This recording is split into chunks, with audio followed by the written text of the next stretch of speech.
everyone. It's Chantel bringing you part 11 of our Deeper Look into Salvation series. I am so excited about this series and I am constantly growing from it. So I am going to go ahead and just jump in and we're going to get started in John chapter 3 verse 30, okay?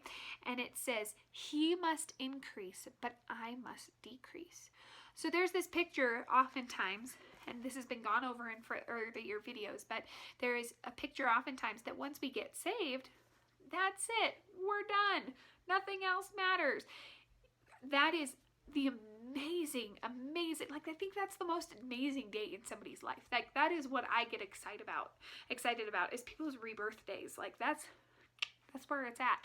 But at the same time, our responsibility as believers and the agreement we walked into the Father is not over there. So in the beginning, it says we were created in the image of God. We were created in the image of God. So basically, the Father wanted us to look like him. And now as believers, we are supposed to be accurate representations of the image of God. So an outsider, an unbeliever should be able to look at us and say, wow, like I want to be a part of whatever they believe. Like I want to get to know their God because I like them. And if their God looks as amazing as they do, like I want to be in on that. We're supposed to be a representation to those around us of who God is and his character, his love and his grace and his mercy. The problem is the world we live in is so wicked and it's full of so much sin. And because we sin, that image of God becomes corrupted. It becomes mixed with the things of this world. And so it's important for us to be submitting ourselves to the Father and saying, okay, God, what is it that's in me? What is it that I'm representing that does not show who you are, that does not show your might, your grace, your mercy, your justice, your love? What is it that I am representing that is not of you? And once he shows us those things, us being diligent to weed those things out and to conform ourselves more to his heart. That's for our benefit and for the benefit of all of those around us. So it's important for us, after we become believers, to be pursuing the Father and asking him to restore his image in us, like to restore who we were supposed to be and bring us into the place where we actually look like God looks.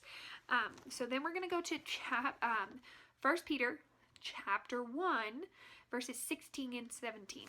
And it says, "Because it is written, 'Be holy, for I am holy.' And if you call on the Father, who without partiality judges according to each one's work, conduct yourselves throughout the time of your stay here in fear." And so they don't mean like fear of like, oh my gosh, I've been so scared. No, they mean like a healthy, like, wow, this is what the consequences are. And I'm afraid I'm going to get to those consequences if I do not do something about it back here. So it's important for us to be trying and striving, not striving in such a way that we're trying to do it of our own strength, but out of our love for the Father and out of our love for people, for us to be trying to look as much like the Messiah looks as possible. Because again, for us to look like the Messiah means we're walking in his blessing, we're walking in his restoration, we're walking in his presence and his spirit, which there's nothing like walking with the Spirit of God. There's nothing like knowing that the sin that you dealt with yesterday is done today. That is a beautiful thing. And because we love people, we want everyone to walk in that. We want everyone to have that ability. And so it is important for us to be continually working on ourselves and saying, okay, yeah, God, what is it that's in me that is not a good representation of who you are? So today, I want to challenge you to be praying. Pray over, Father, what is it that is within me that is not what you want, that is not a proper representation of you? Now, those things can be super obvious, like, oh, well, I deal with pornography, or I deal with all of these other things that or same-sex attraction. I deal with these things and those are big ones and they're easy and they're obvious, but then there are some that are difficult to see and an outsider often can't see them. Like, well, I deal with bitterness. I deal with bitterness and unforgiveness towards my neighbor or my brother, or I hold on to offense, or I am fearful. I am so fearful. So I want you to choose something that the Father shows you, or something you know you just kind of have a hard time, or you have a hard time being patient, or you have a hard time being gracious, that kind of thing. You find that thing, whatever it is, and you start building up its opposite. So find whatever it is today, pray over it, find something, a thing that you are not properly representing the Messiah in, and then spend a week just working on that. If you are fearful, start building up your faith. When you start feeling that fear, say, okay, God, I trust you. You are bigger. You are greater. I trust you. If you're angry, if you're like, oh, there's so much anger, whenever you feel that anger rise up, God, I choose your peace.